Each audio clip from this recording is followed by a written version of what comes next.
Hello guys, this is Basti.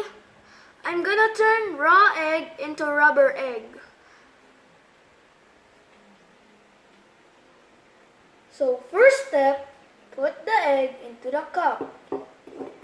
Second step, put and add vinegar to the cup.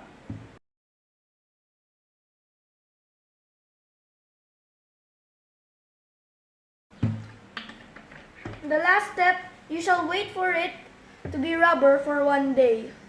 So I'm gonna wait for 1 day for this to turn to rubber. So yes, if you see, it looks like it's fuzzing. It's fuzzing in the inside. Oh, it looks like it's turning into bubbles. Vinegar is an acid known as acetic acid. When calcium carbonate, the egg, and acetic acid, the vinegar, combine, a chemical reaction takes place and carbon dioxide is released. Hi guys, I'm back. I've been waiting for 1 day for this egg to turn into rubber. Now let's see if it works.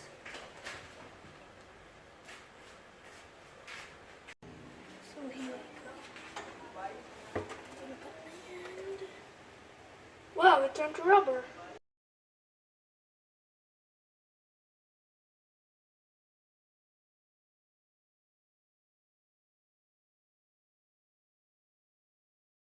When you take the egg out of the vinegar, it's soft because all of the carbon floated out of the egg in those little bubbles.